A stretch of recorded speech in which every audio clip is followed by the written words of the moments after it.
Committee meeting. Tonight's topic is on criminal justice, and the topic says plea bargains. Know the pros and cons and your rights.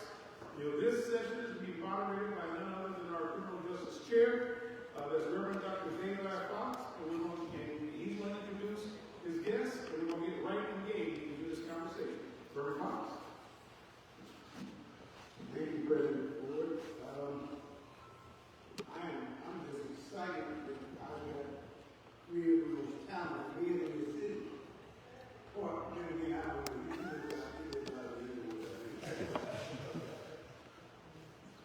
But nevertheless, these gentlemen here represent two very knowledgeable individuals that deal with criminal justice activities. You got all the way to our far right, magistrate and acting judge,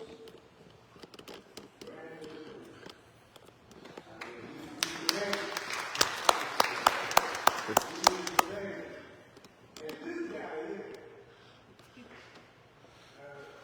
he was here last year and spoke to say,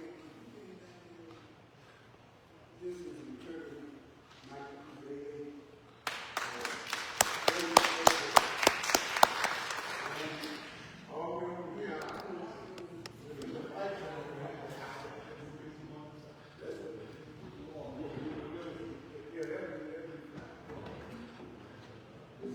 Doctor down in prison. He happened to be my pastor. I didn't.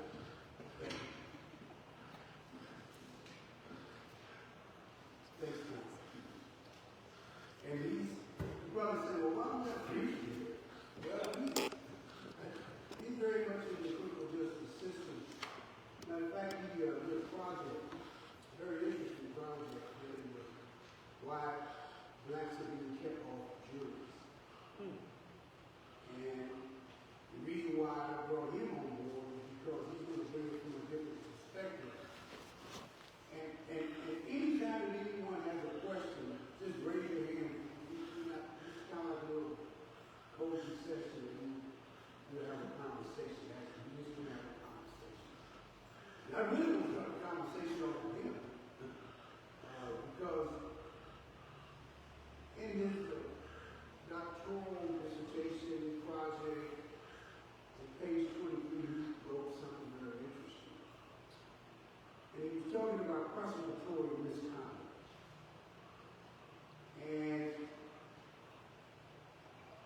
he wrote that one of the factors that is a problem is plea bargaining as far as prosecutorial misconduct. So I want you to expound on that a little bit. Thank you, Dr. Fox, and greetings to everyone. I'm glad that there are experts on the panel tonight, so because my perspective is I'm just running my mouth. All right. But I do believe that everyone who desires to speak should be heard. And so I speak from a passion of people, for people, and that's what drives me and drove me to my work on why there's an absence of African Americans on the American jury. And what I discovered in my research is that it's not just an absence of African Americans. Systematically, African Americans throughout history have been left off the jury, stuck on the jury, all the welcome to the jury pool to look at and to, present itself as if we're doing our due diligence. But when the pool is shaken down to the actual people who would actually sit on the trial when the defendants are African Americans, it shifts significantly. But that's not really the argument. I personally believe that when you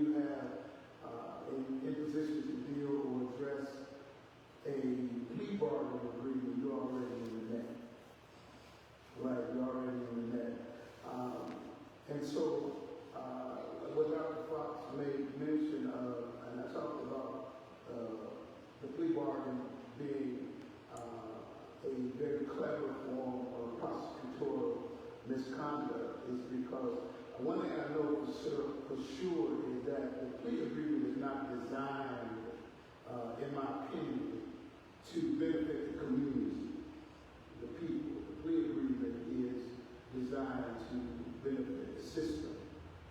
And what it does is it gives the system an opportunity to get the numbers right in convictions or people agreeing to settle for charges. It only benefits, in my opinion, people who are actually guilty of a crime. But the problem is that there's so many people that get ensnared by our criminal justice system who are not criminals, who have committed no crimes, and oftentimes have never committed a crime or did anything of the sort or never been caught. You know, all of us may have done something along the way that could be considered a criminal act, especially in this climate. Right? You can jaywalk, and many of us in here jaywalk. And you could be involved in a altercation or an encounter with a law enforcement officer.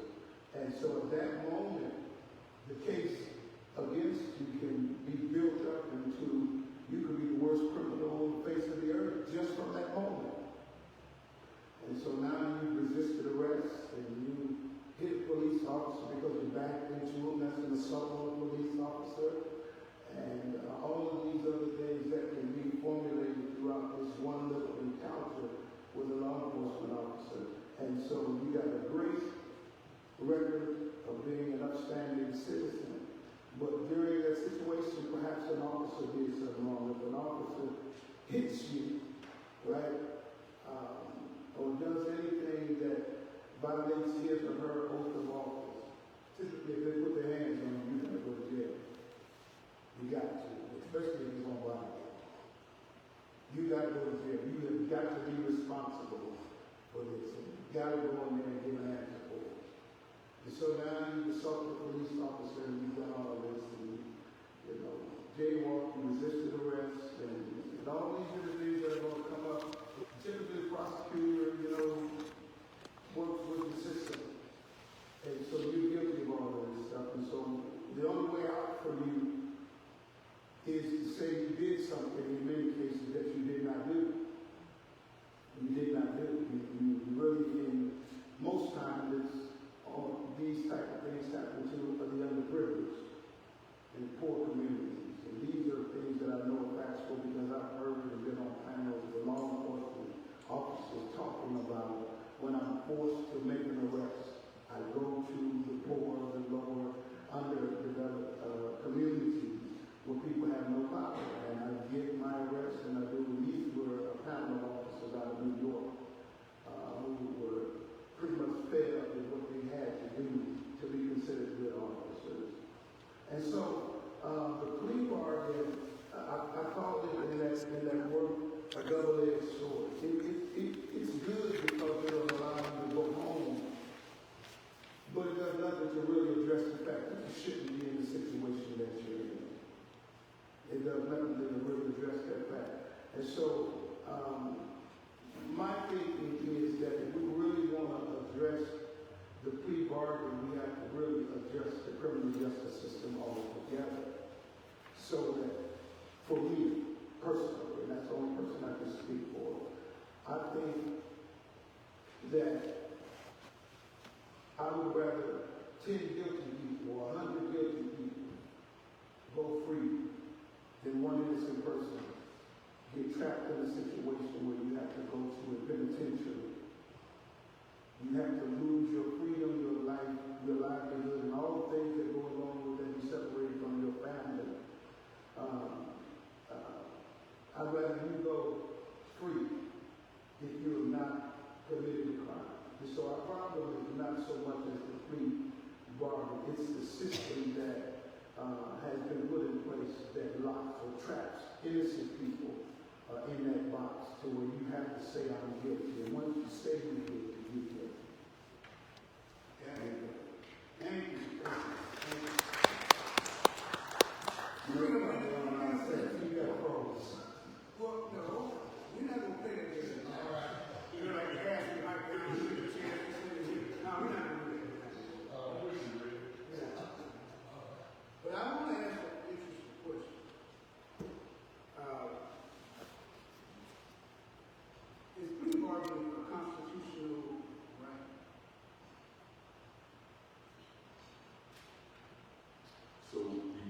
process of plea bargaining is not a constitutional right, or what it is a mechanism that exists in the system. Much of what the Reverend said, quite frankly, plays out on a daily basis. There are a lot of layers, and I think you laid a good foundation, cornerstone, and I feel like if we can pick through those layers, we can have a more thorough and, quite frankly, expansive understanding of the system and the plight that the everyday Daytonian, everyday poor person faces in the system. So the first thing I think we talked about was, the plight for the concerns associated with jury trials. So in America, you do have a constitutional right to be judged by your peers. So what exactly does that mean? Well, that means something different depending on who you ask. One thing is for certain, that oftentimes when many people stand accused and they exercise their right to a trial, the people who they have that actually are judging them are not their peers. There are people who come from different circumstances, different backgrounds, in different areas, with lines of different communication, with different education, that have different plights or none at all. And they are asked to assess a situation of a person that they do not know, that they do not understand, from an area that they may never have visited. That creates a multitude of issues right there.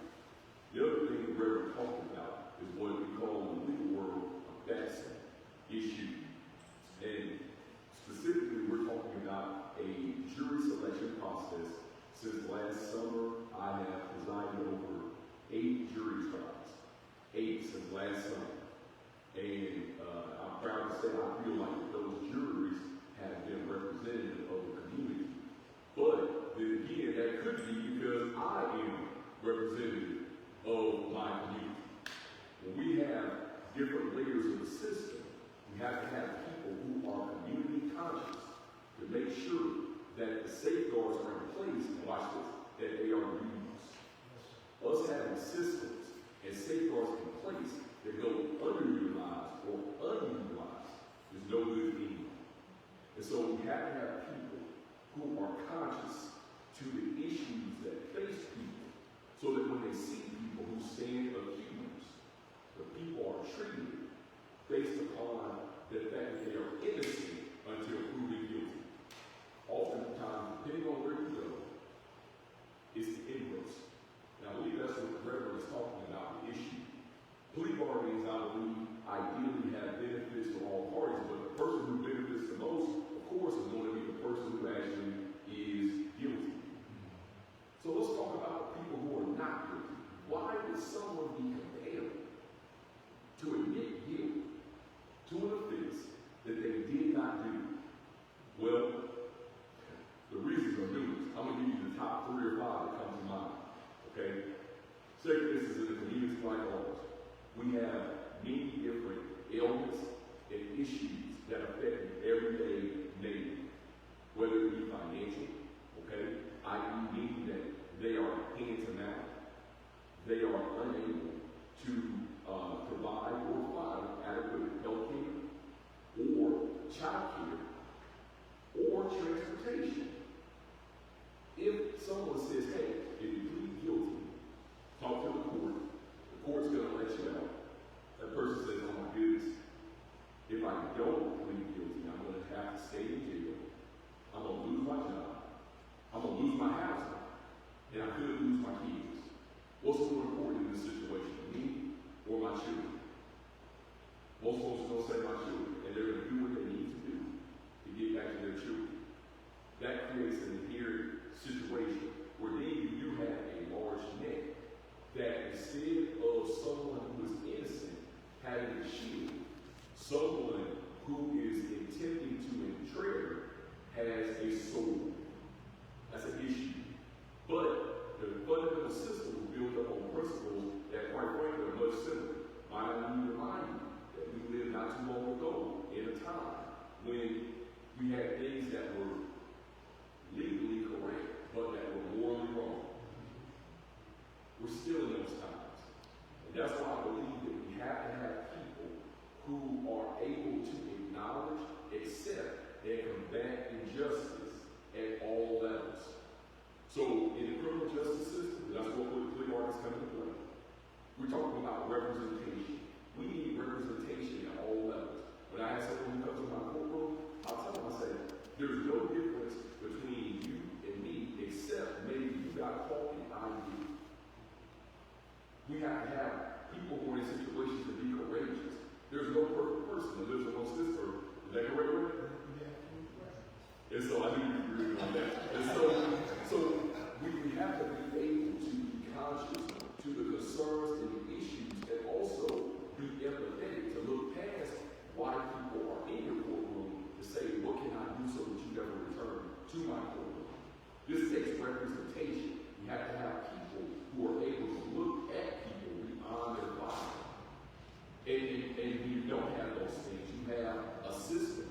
that has clause that move people through in an assembly line fashion, because by definition, that's what a system is. And so to remove those clauses to make the system more personable, I believe it starts with having real meaningful conversations like the one we're having here today. The system is imperfect. The people who are in the system are imperfect. The reason being is that this continues to happen, so you have people who are attempting to try to reach a threshold that completely is not within their reach. None of this stuff is perfect. What is perfect is us together saying, there's an issue, this person's accused of something. If someone's accused of theft, we need to be asking, why are they in a situation where they had to commit an offense?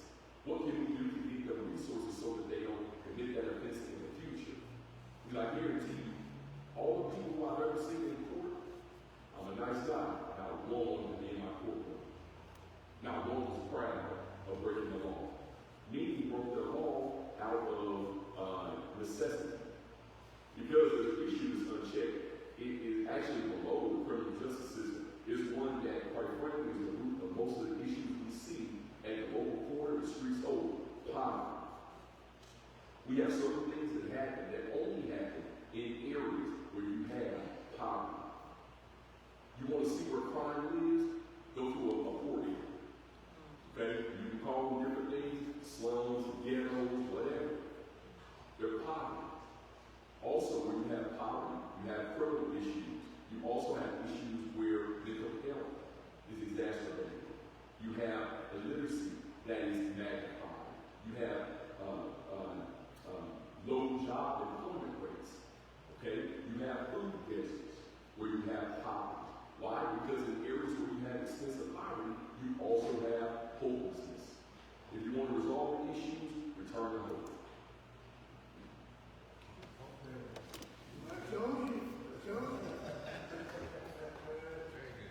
Oh, awesome.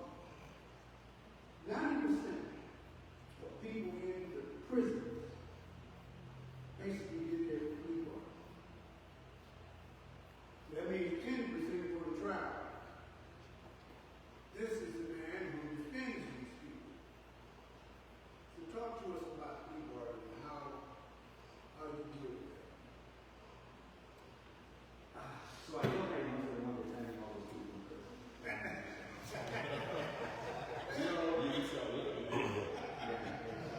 So 90% actually seems like a low number in the system these days. Like a magistrate said, you have a constitutional right to trial. And if all my clients wanted to go to trial, the system would be shut down. There's no resources, there's no people, it's not possible to do. But I agree with Reverend down there that so I've been a part of, I've been a public defender for 15 years. And believe it or not, this man started as a public defender, don't let him ever not bring that out there. Right? We did cases together, and we won cases together. Yeah. So I've been a part of thousands of plea works, plea negotiations, pleas in court. I've been a part of, I don't even know how many trials. I try to take things to trial because it is an important part of the process. There are a lot of attorneys that don't do that.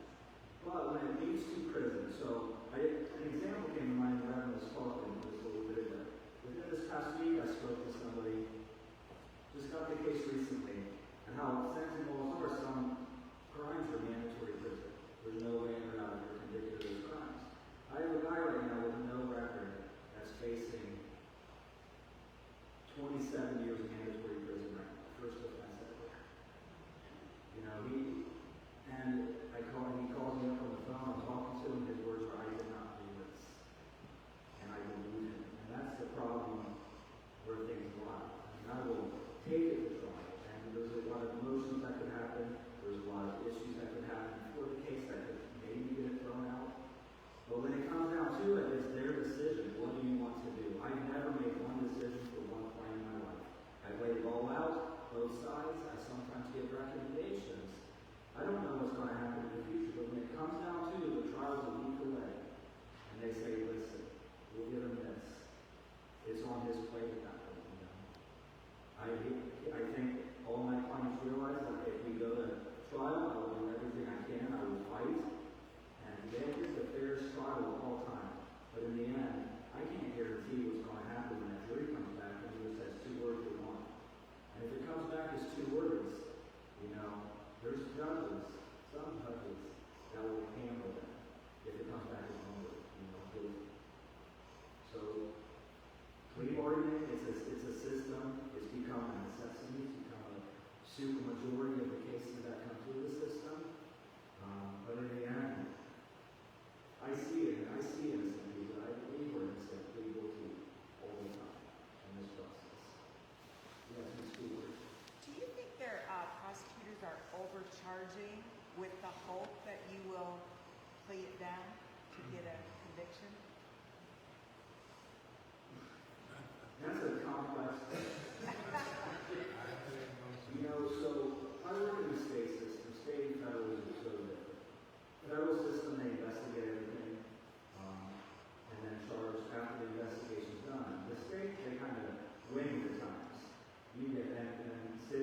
I see them overcharged at times. Is it intentional? I'm not part of that process. I don't know. Most prosecutors will see if it's overcharged and handle it at times. But I'm not sure it's an intentional thing. I'm not sure. You know, that is such a layered question. I can't necessarily say it's intentional. What I often wonder is if the precautions and safeguards that are in place are being exercised to make sure that charges that should not be filed are in fact not filed. I often wonder that, or I often, if they want to add on additional charges later. I do think it is something, you see how these things play out, as Mr. Davis said, it's kind of perplexing to be gentle about it, to see how someone was charged with one or two charges, some things happen, and then all of a sudden there are additional charges that happen thereafter. To say that it's intentional, I can't speculate on that because there are different layers of decision makers that make those decisions. What I can say is that it's thought-provoking. Yes, sir. It's a two-part thing. Our suggestion on those that have attorney, they can't afford an attorney. Number two is how many are African American in the city? How many African Americans? Huh? You said how many African Americans? How many Africans are found guilty? And because they come in with no money and you have to get a corny attorney. Okay, how hard is this fight? How many blacks are displaced by this decision? My decision, so I think the first question I heard, and I'll say it correct me if I'm wrong, you asked how many blacks cannot afford an attorney, right? So, it's hard to say, but I think it's what's that? It's well over 50% of the clients we represent here in Office of County. It is. I think there's a lot of things that lead to that. Now, we're very liberal in accepting clients as public defender clients, so we try to help as many people as we can. But I think a lot of that has to do with there are definitely local policing in certain areas compared to others that lead to more jaywalking tickets, that lead to more things charged, that lead to more resistance. So I think there's a big layer below that too, but I think it's well over 50% of the represent. Your next question was about how many are found guilty, would you say, or? Yes, and So, guilty-wise, so once it gets to us, there's a number of diversion programs that have in place. I know the city only does it for pretty much underage drinking, which is usually around the D area, not residentially. But that's a thing for another day. When it comes to common pleas and felonies, the lower level ones have diversion. Now, when it goes to the prosecutor's office, they usually don't come. We don't even see those cases unless they say no to that, they kick it out. Now, the problem with diversion to the prosecutor's office, the police officers can object or the complainants can object in those cases. And it's weird, as the police officers don't know why they're going to say and object to the people getting diversion, because it's usually, you can't have a prior record, so it's your first felony.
I know your topic is plea bargaining, but let me ask a multiple question.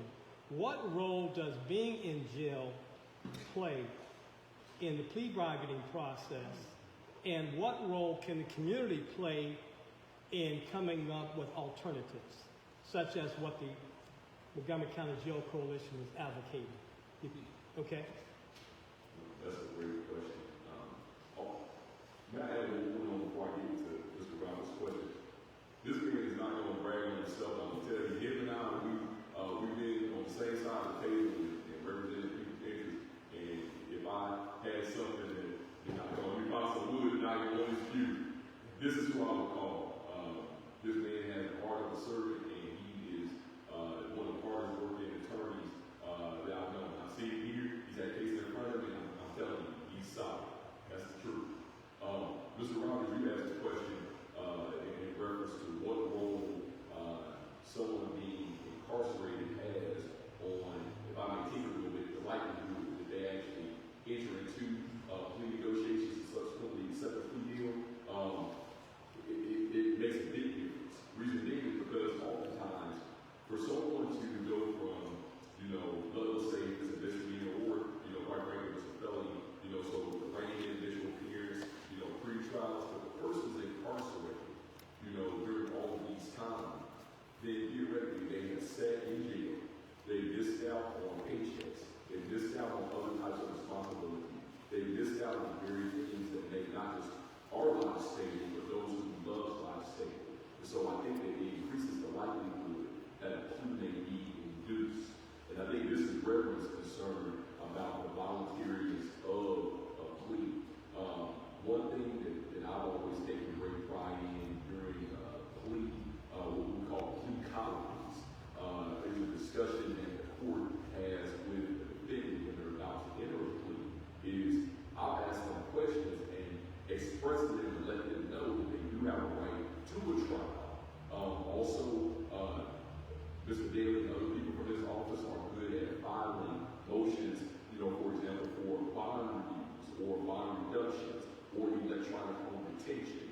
The jail coalition, I believe I've talked on their panels in the past, and I know you've been instrumental in talking about alternatives to incarceration.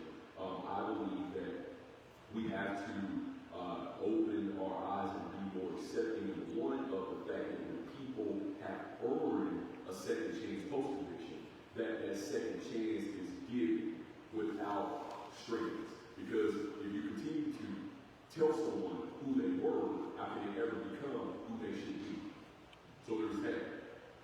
Pre-conviction, we're talking about electronic home detention, we're talking about COR, so conditional home reconnaissance or home reconnaissance. Maybe a reporter has certain conditions of bond that don't require them posting money. I believe that those things have to be reviewed on a case-by-case basis. I'm a big proponent of those things, specifically when we talk about non-violent offenses, when we talk about low-level offenses, when we talk about places where the person can reside pending resolution of the case, that if there's another complaint or another situation, there's so many different factors that come into play, but I do think that those are conversations that have to be had.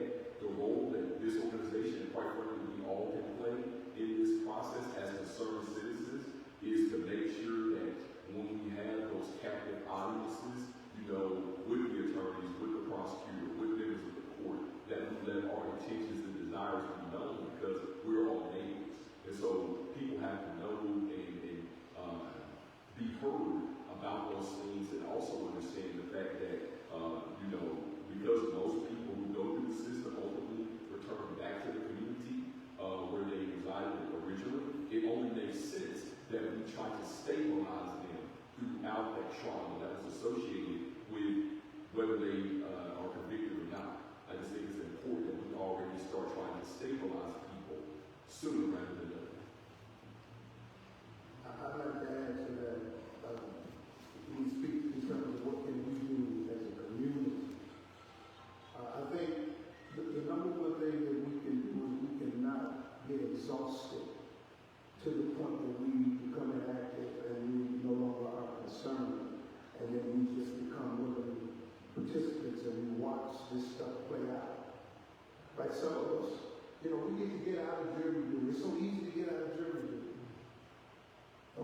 smacking you down. Nobody's looking for you anymore.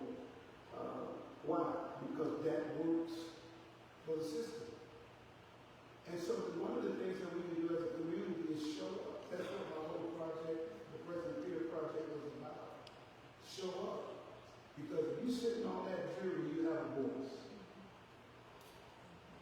I don't agree with that. We got to start this whole thing over again. Because I don't agree, I don't see it that way. But if you don't show up, and you just let the system run its course. And I always like to leave this. The stuff that happens to guilty people in prisons happens to innocent people. All of the stories we hear about, all of the things that we have learned about. And so it's been masked and this tag has been slapped on everybody in prison, and you got somebody that's been screaming for 15 years, I didn't do it. And we just say, well, that's what they always say.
choice that I had.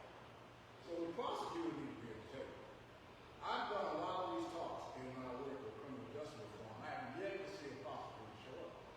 That's what the problem. These guys, and when you write those plea agreements, they put things in there, because once you agree, then you agree. But they pretty much make it ironclad. So what happened when doctors just like me went before the Supreme Court, who went to prison? I didn't go to prison. And one guy in his life went to prison, because he lost. Well, that's what I was facing. I was not going to protect my wife and my children with that. So I came forward with it. But this guy and two others went before the Supreme Court. Supreme Court reversed it. Said you cannot use, if all this guy did was write prescriptions, he's licensed to do that. You cannot use that as a reason to charge him, because if you write a prescription, he did not know that was committed crime. So they got out. All three of the doctors got out. So then the system should allow that once more information becomes available, whether you keep pardon or not. And I'm told by the parties that be my attorney and even the judge that because I signed the plea agreement, that it was ironclad and I had no option. Even though the Supreme Court said you can't charge this man for this. Like today I would not be charged. So what can we do to change that approach? And you guys, I like the work you're doing. But again, professionals are not in that conversation. People with money are not in that conversation. I'm not. I'm a professional. I have lots of money. I spend lots of money. But the conversation should include all of us. Because the system, the masses may be lower socioeconomic people. But there's a whole lot of people in there who are not on the lower socioeconomic level, who got trapped or got targeted and ended up in a plea agreement situation, which ought to be reversed if in fact more information comes out. And I hear your opinion. Thank you for the time.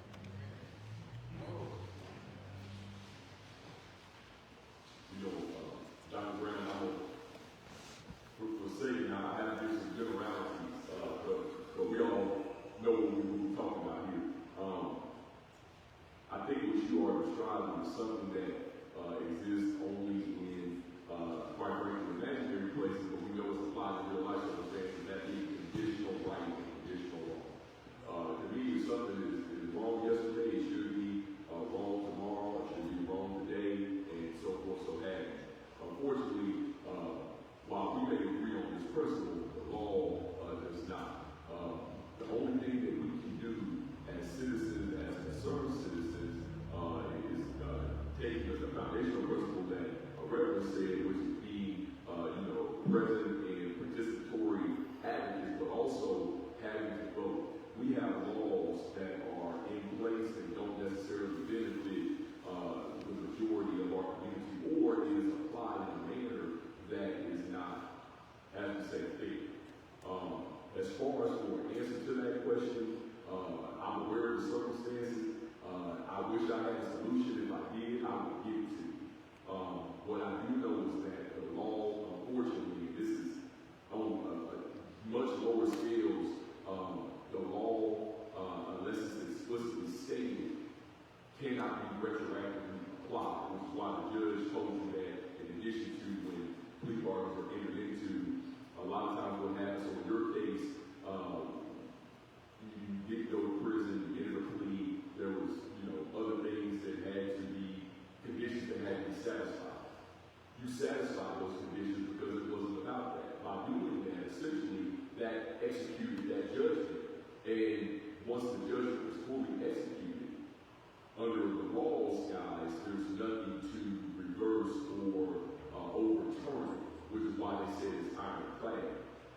I believe that while that is a current legal principle, God willing in our lifetime, that will be something that is changed to be more equitable. What we have otherwise is a law that, as it is applied, results in an outcome, but does not result in justice. Can you speak to an alphabet? Sorry? Can you speak to an alphabet? Yes, sir. So an alpha plea essentially would be where the person does not admit guilt, but they wouldn't be looking to dispute or contest the actual factual basis of the charge. Very similar to a no contest, but it's a guilty plea. Alpha pleas historically have been used in a multitude of ways. However, if you look at how they have played out, I think alpha pleas actually have become a shield for subsequent where people later on, let's say for example, try to assert maybe a civil claim, and then the opposing side leans on that alpha plea, if that makes sense. It is a situation that's supposed to allow people to maintain, and I'm talking about in the general sense, supposed to allow people to maintain innocence without disputing the factual assertion of the basis of those charges. But I believe that while people may initially see it as a protective cover, eventually it becomes something that is difficult to overcome. Have you ever heard of alpha plea meaning was wrong? Me neither. And I guess that's what I'm saying, for lack of a better word. Generally speaking, a plea. So we're talking about pleas. Pleas on all levels have to be knowingly, voluntarily, and intelligently made.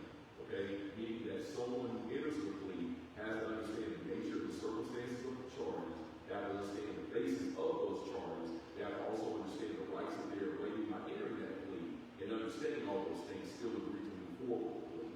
If in fact any one of those things is missing, then the plea was not willingly, voluntarily, intelligently made, which means that it was not taken. It should be allowed to be withdrawn. Understanding all those principles, I've never known of an alpha plea to be withdrawn.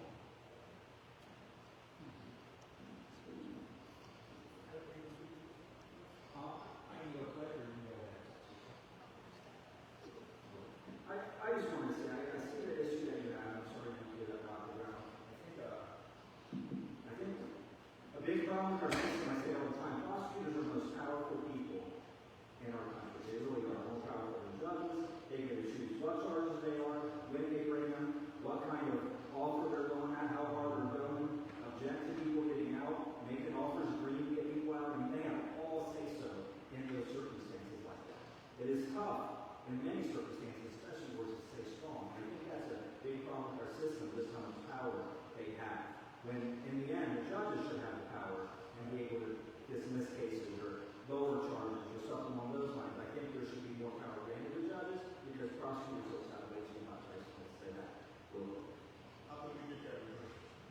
How can you Legislation. That's what So one of my questions, I was kind of going back to, that was my question. So, for the master about basically do something, could that be a ballot initiative dealing with the issue that he's talking about? Could that be something that was ballot, collect signatures, and have it be a ballot? a ballot initiative to like withdraw pleas after. Is that what you're asking? Well, that would be great, yeah. Maybe to reopen. Oh, prosecutorial powers, are you asking? You're right. So, I mean, it could probably be a ballot initiative in some way, shape, or form. But just imagine the pushback when you're trying to get this out to the votes to say prosecutors have too much power, things along those lines. I mean, you get the people out, you get the signatures, you get everything together to change the justice system, not just in Ohio. It's probably pretty consistent across the United States. That's going to be a process. I mean, you can't. I mean, it was hard to get it here, maybe, and figure it out in this state.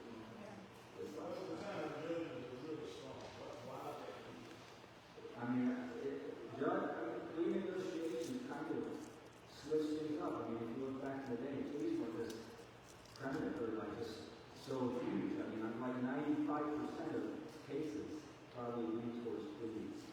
So, and the judges have no say. I mean, they can stop pleas from happening as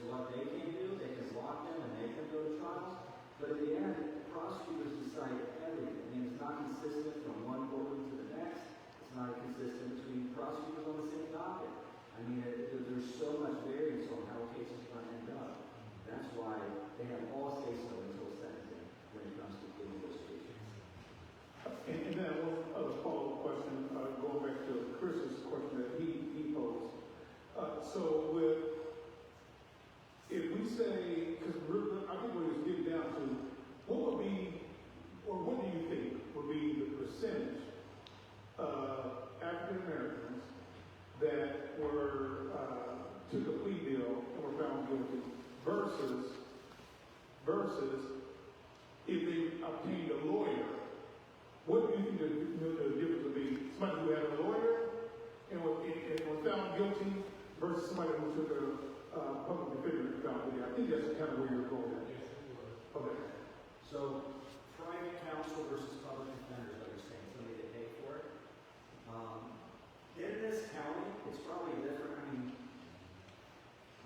I'm not saying all of them, I'll be honest. There's some public defenders I wouldn't want representing me. But in the end, there's a lot of them in our office that are really good. I mean, we help train appointed counsel. I mean, we started a trial school down at UD a few years ago. We trained 60, 70 attorneys every year on how to do trials. I mean, they call us on case law, they call us on issues, they run things past us. So I think when it comes, but then there's private counsel that are awesome, there's private counsel that are not good. I think in the end, that's a hard question to answer because there are some good ones and there's some bad ones, either way you look at it. Who was suffering the most? What entity is suffering the most from some of these If you would define, I guess, suffering, if you say suffering means they're found guilty, Yes. I would almost piggyback off of what Mr. Bailey said. I can't tell you how many public defenders or private counsel I've had that I've heard. I can tell you that there are some extremely skilled attorneys that work in the public defender's office and or that are private counsel. And maybe go back to I do think that as far as for the second answer to your question, even though they are related, I do not believe that they are reliant upon each other. There are people who receive great representation from public defenders and people who receive great representation from private counsel and vice versa. Oftentimes, the second answer to your question, the people who are affected most in the criminal justice system are those who are entrapped in the cycle of poverty. And so in our community, that normally signals black, brown, and poor white individuals who live in predominantly poverty-stricken areas. And so the majority of the people who are found guilty just by the design of whether it be through gerrymandering, redlining, other types of illness. Don't also forget superfunds. Nobody ever talks about the impact of superfunds and environmental justice concerns have on our community. When you talk about the quality of food, quality of water, and other types of basic necessities and needs, those things also factor in. But even if you put all those to the side, the majority of the people who we're talking about are still black. No statistics out there. That's what I'm getting at. You know, who is mostly affected? Oh, it would be black and brown. The statistics now we're talking about local or let's say front level statistics. The same figures, the same all throughout the country that being the majority black and brown. I think that those statistics could be broken on the sides in different ways, but I think that to your point, the point I'm really trying to make, at the end of the day, if you lay it all out, you're still going to see the same commonalities. We're going to see places that are poverty stricken. We're going to see places that are associated with food debtors, or places that are associated with a high level of literacy, or job loss, or homelessness, where we're going to see the highest concentration. And throughout the country, those are the same in being black and brown people. Yes, ma'am. So I'm really intrigued by the jury of your peers. And at a county level, I know when I worked for General Division, we pulled juries from the B&B.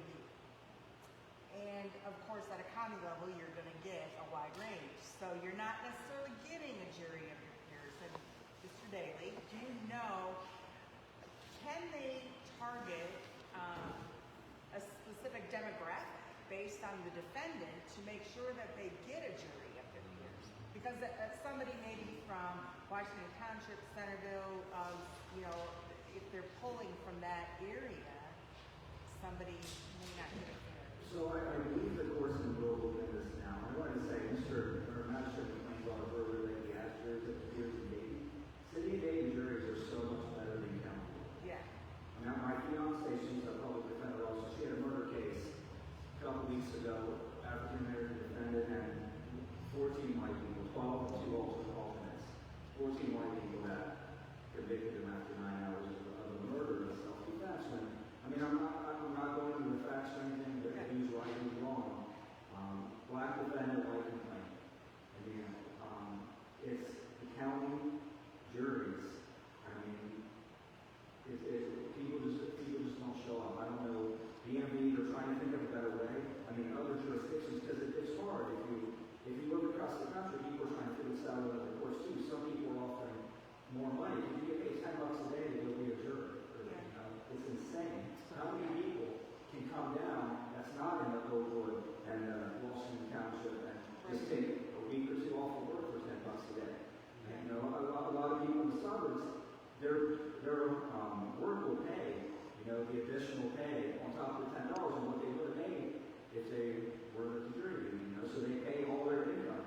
You know, a lot of places down here in City Day, they don't pay any extra, so you have to be able to work for a week or two, and you need to find childcare, you need to find all this stuff, it's just not possible.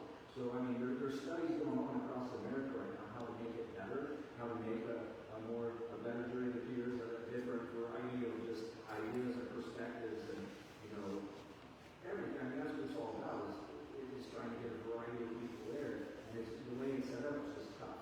When it comes to BME, I mean, that includes the most people because it not only has driver's licenses and state IDs and looks like all of them, but I think the main thing, you got to show up. You got to show up. You got to promote people showing up. You got to promote how big it is. I mean, we've had juries in the past where it's been 11 white people and 1 African American, and it was a hung jury because that 1 African American had a different perspective on what the heck is going on. I mean, so just getting your voice out there and letting people hear what's going on is important, but I don't know a better way than B&B, but there's got to be a better setup that people don't lose their livelihood because they have to go down and do it. Can you, when you're picking your jury and you see that it's not going to be a jury of their peers, is there something you can do about that? There's objections. The problem we fall back on right now is they have a process that can be determined, you know, taking the B&B numbers. It's not racially biased. Yeah. But you're not the one that's choosing that. What's that, sir? Sorry? You're not choosing. You're not choosing. The judge is not choosing. It's all B&B See, that's what I'm saying. You know, so And it's computerized, so it's this random draw, but they're pulling their data from the BMV. Right. Instead of, I think they used to do the Board of Elections, but that, They changed it. yeah, they changed that back to the BMV, but it's just not pulling people. So when you go to trial, you only get so many objections, right? No, I can object. Oh, you can object. Okay, I thought you only. You Okay. know what challenge? Yes. Oh, challenge. Challenge. Yeah. Okay. So yeah, I mean, there's some ways they're just random. I mean, there is, it is, and it's the luck of the draw on who shows up. I mean, even once you show up, like it could be all the minorities in the back that are never even going to make it all the way up there. It's random selection on that too. So, but Dayton juries are so much more of a representative community than the county Yeah. juries. Before going to the State House, I was a bailiff, and I know exactly what they're talking about. I would only ask you, it's open public view. Go down to the courthouse, watch the jury selection so you see what they're talking about. Because some people automatically said, well, I can't come to jury duty. I work at the White Pack, and we're essential services, or for some dumb reason. And but as they point out, there are other exemptions, right, or you can preempt them from being on the jury. But I say go down and watch it. It's a public opportunity for us to see what's going on. Whatever, and I would say find out from magistrate or from Tim O'Connell or others, you know, when the judges do their first plea or come before the judge, just to watch that process. Again, I just simply want to say to you, what goes on in the courthouse is public view. Anybody can go down and look and see what's going on. Show up. It's so many different layers that I was having a conversation. I feel like a lot of times, even though you may have someone, let's say 5 is thick, it could be a phone book, old phone book, right? Everything is electronic now. It could be an old school phone book, very thick. It doesn't matter because oftentimes when you talk to that person, what you realize is that they only been judged. Nobody ever tried to hold them accountable. People just seen them for what they were accused of, what they did, as opposed to who they could be. And when you start having this conversation with folks, you discover, they had been, getting traumatized since childhood, or, they come from a situation where they dealt with, dependency issues their whole life. And the stories go on and on and on. And I feel like that, a lot of this that we have that goes on in the system because people are responding to how they are treated. They aren't treated like a human being. They're treated like an animal, so they're not responding like a human being. They're responding just like how they're treated. And so I feel like that, if we can find ways in the system and outside the system to be more human to each other, to be more relatable, and to give people grace, no pun intended, I think we'll come out a lot better. Come on, man.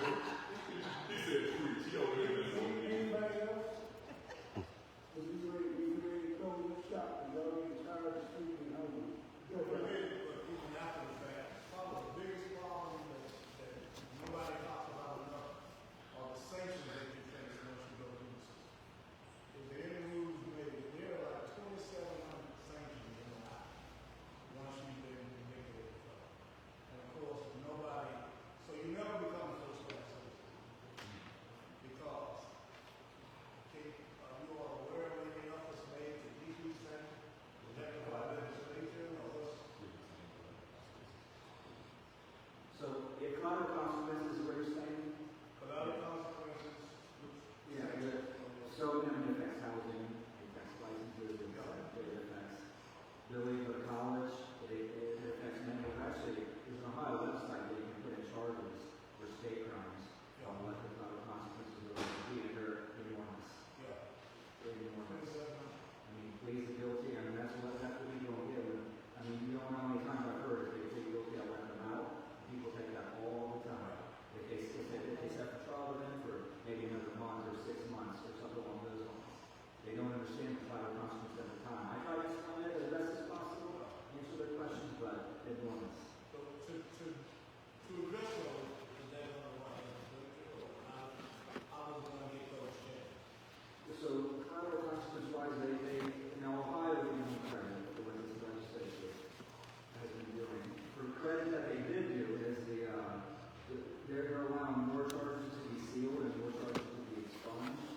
After a certain time period, the public defenders actually helps do that. So when people reach out to us, we can help them seal and expunge their crimes that they were convicted of. Juvenile-wise, the court's pretty good. And if people have a juvenile record, all it takes is a phone call or like walking down to the court, there's a phone to pick up to get it expunged. You have to do it. I mean, the prosecutor's office lately is starting to charge weapons under disability for stuff that happened as a juvenile. More and more now, it's making it mad. A lot of counties don't do it. A lot of counties automatically expunge juvenile crimes. The one I grew up with, all Grace County does that, it's automatically expunged. Here they don't, and they're starting to dig into juvenile charge people. It's like crazy. So, you know people with a juvenile history, all they got to do is go down to the court, grab a phone, and ask them to be expunged. If they're an adult, after so much time period, it depends on the level of charge, you can reach out to our office, we can help. That will restore a lot of collateral consequences, restore your rights and privileges. Wow. This is exciting. 50 years ago,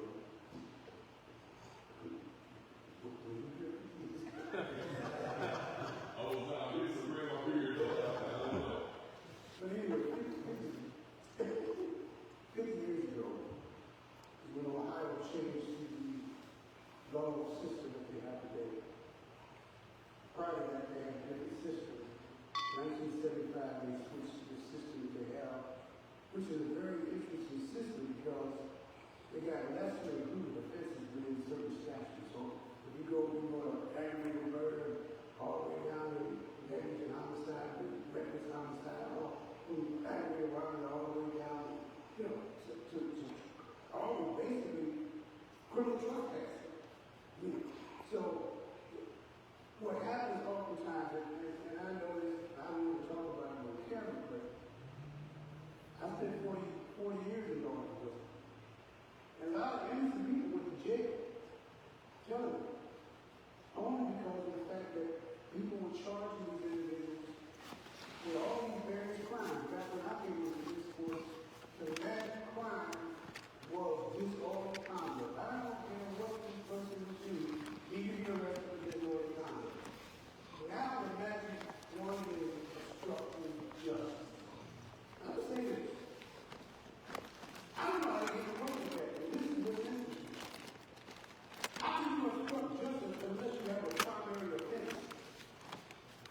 not made a lawful arrest on them. So, I mean, so it's all crazy. That's the reason why I like this plea bargain to me is very important. Because I have people come to my office all the time because they have either have to make a plea bargain or they are about to make one. And I had one just come the other day, he had made a plea bargain and wanted to know how he could get out of it. Remember, you need to get some attorney. But the only way that you can deal with a plea bargain, once you make that plea bargain, it's over, it's done. Except in extreme cases, if you have done some stuff in the court system prior to the plea bargain, then they can look at that. But once you make that bargain, it's over. And we got so many people going to jail, going to prison, who are not guilty, and it's quite psychologically. Why would I be self-convicting myself? And that's what people are doing. They give it their Fifth Amendment rights. They give it their Sixth Amendment rights. They give it all their rights, mainly to the fact, like God saying, and like these great men here saying, because they, and I'm going to tell you what the problem is. They don't have the money. It's just that simple. They don't have the money. You know, when the American system is set up, if you don't have any money, you're not going to be ready to go to jail. When they come in our office, I tell them, say, look, you don't have the money, you get what you pay for. And a lot of them come to my office because of the fact that they are dissatisfied with their attorneys. 90% of them are always upset at their attorneys. And I say, you get what you pay for. And when you don't pay a lot of money, you don't have an attorney who's got an investigator who goes out and investigates. You don't have an attorney who's going to do all the kind of things, the motion that you need. And oftentimes you're not going to get the service that you deserve, maybe because you don't have the cash. In Dr. Brown's case, he had the money, but he didn't have the right stuff going for him because he was dealing with federal stuff. And lastly, the prosecutor. And I used to meet with prosecutors all the time. I would take cases to them, and they review the cases. And that's where the bargaining chips are doing right now. I mean, at the end of the day, they basically do what the police officers tell them. Here, do this. And they like it. But I'm telling you, last thing I want to say, everybody in this room, I don't know who you are in this room, even these children, will be stopped one night by the police and locked up and put in jail and haven't done nothing. I'm telling you. Now, I tell this to people all the time. Y'all say the prosecutors are powerful. Most powerful people in America to be on police officers. They're the ones who have a gun and a badge. And they can determine whether you go to jail or don't go to jail, or they can determine whether you stay and be alive or not be alive. That's the power. It's the real power. So I'm glad you came out tonight. These gentlemen, Attorney Daly, Magistrate Brennan, and my new pastor, I just want to add one thing to what Dr. Fox was saying. That we don't have money to go into jail and all of those things. And people subject themselves to this at the root of it because they don't trust us as a community to show it. If we thought for a second that somebody was going to show up, I would not jeopardize everything. Somebody was going to show up on my behalf. Or just show up to be honest. I'd be a good jury. Right? If I think you're guilty, I'm going to vote guilty. I'm just being honest with you. If my looking at the facts and hearing everything suggests to me that you're guilty, that's what I'm going to say. But if it says to me that you're innocent, or they didn't prove to me that you're innocent, or I have to use my life experience to help me make the judgment, I'm going to trust that because that's what I know. That's what I know.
what we call testimony.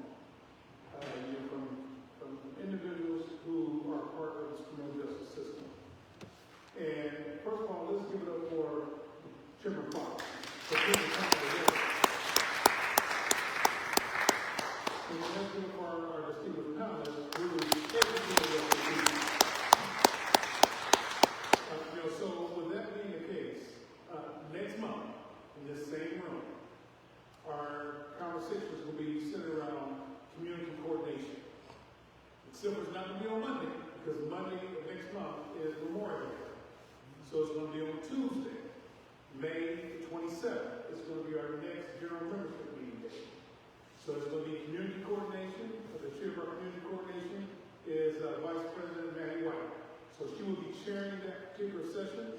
Don't know what the topic will be, but we'll have it for you in short order, and it'll be out on our website. If you want to review this, and you want to listen to this, you think this would be beneficial to other individuals, you can go to our website, naacpdating.org, naacpdating.org, and you'll be able to view this video once again, or tell your friend, your neighbor, who may be facing some of the same challenges that the educators on tonight, about what they can do.